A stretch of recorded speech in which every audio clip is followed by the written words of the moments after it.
I once saw a feminist actress complaining about all the movies she had seen where a man and a woman get into a tight spot, and then the woman says something like, "What do we do now?" This was an offense not to be born, an offense against feminist dogma, even though it is true to life and happens all the time.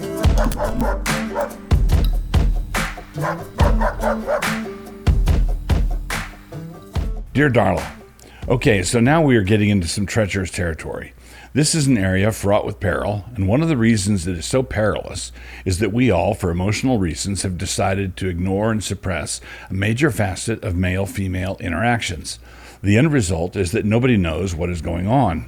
Everybody's doing it, but nobody's paying attention to it. Now assume that you have a room full of young men and young women, all unattached. It is a social event, a mixture of some kind. For the purposes of this thought experiment, let us assume that character issues are equally important to everyone. Nobody wants to marry a bum, a dirtbag, or a harlot. So the character issues are fixed. Everybody there is going to heaven when they die. Just because everyone is exhibiting godly character does not mean that any given couple would be a good match. There are all sorts of additional variables in play. You couldn't just pair everybody off randomly and have happy things result. Godly character is a necessary condition for a good marriage, but it is not a sufficient condition. What this means is that character is essential. If you don't have it, you cannot have a good marriage. But a sufficient condition is stronger than that. If you have the sufficient conditions met, you will have a good marriage. Character is necessary, but not sufficient. Now hold that thought, because I'm going to jump to Scripture for a second. But in order to make this point, I'm going to need to qualify it first. All of us are told to love our neighbor as we do ourselves, Leviticus 19:18. And we are also taught that our neighbor is whatever person happens to be in front of us at the moment, Luke 10:33. This means that husband and wife are included in the commandment to love one another, John 13:34. In addition, all of us are told to honor all men, 1 Peter 2:17.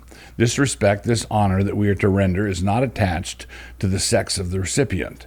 This means that husband and wife are included in the command to respect everyone. Everyone loves and everyone respects. This is straightforward. Husbands should, of course, love and respect their wives. Wives should, of course, respect and love their husbands.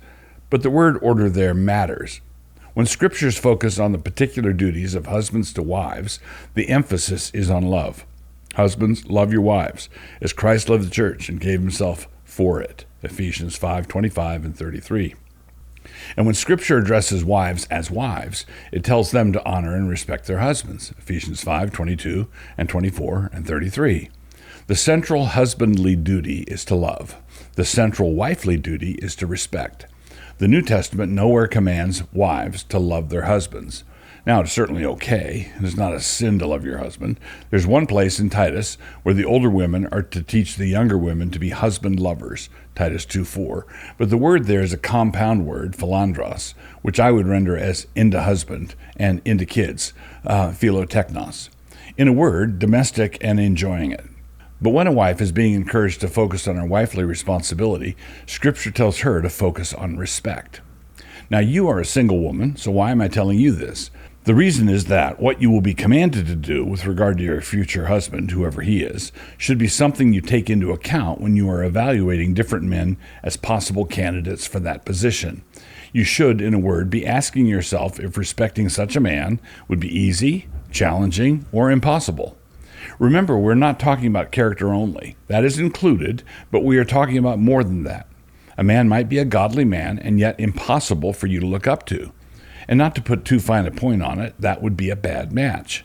We are not Gnostics. What if you are a lot smarter than he is? You should be asking yourself if respect comes naturally, easily. If you marry such a man, there will still be times when submission is still a real challenge. So don't make it harder on yourself than it needs to be. A wise Puritan once said to the men that they must choose their love and then love their choice. It is the same for you, only different. You must choose your head and then obey your head. It is legitimate for you to go back and forth in your mind about it now, because you have no covenantal obligation to this man or that man. But you ought to run thought experiments. Ask yourself, what if Henry, or John, or Mike wanted me to do something I really didn't want to do? You are asking yourself if his pickup truck has the horsepower to pull your trailer. All of this is related to something called hypergamy. This is a term from the social sciences and refers to marrying up. Hypergamy is when someone marries or forms a sexual relationship with someone of a superior educational or social background. What I've been talking about from Scripture refers to the internal mechanism of all this, hypergamy that is sincere and heartfelt, in other words. Someone who is simply ambitious could marry up while personally despising the person they married. The Eagles sang about that in Lion Eyes, I believe. But a Christian woman should be hypergamous from the heart. Given the way that God made the world, hypergamy is usually pursued and practiced by women. And because women are created to respect their husbands in this way, they want to marry up. Now, men will often joke about their supposed hypergamy, and while the occasional joke in this vein might be fine, as a routine or standing joke, it is not a good idea. Men think they are telling a self-deprecating joke. Quote, I married a truly remarkable woman who, in the course of her life, has had only one notable lapse of judgment. Close quote. Like I said, the men think that this is self-deprecating, but if women as a class are far more hypergamous than the men are, the joke is actually at their wife's expense. Quote, in the competition between women for a prize male, a mate to be proud of, my wife came up short. My wife is the loser wife. You see the results before you. Close quote. Wives want to be proud of their husbands, they want to look up to them, and they don't need their husbands joking around about what blundering oafs they are.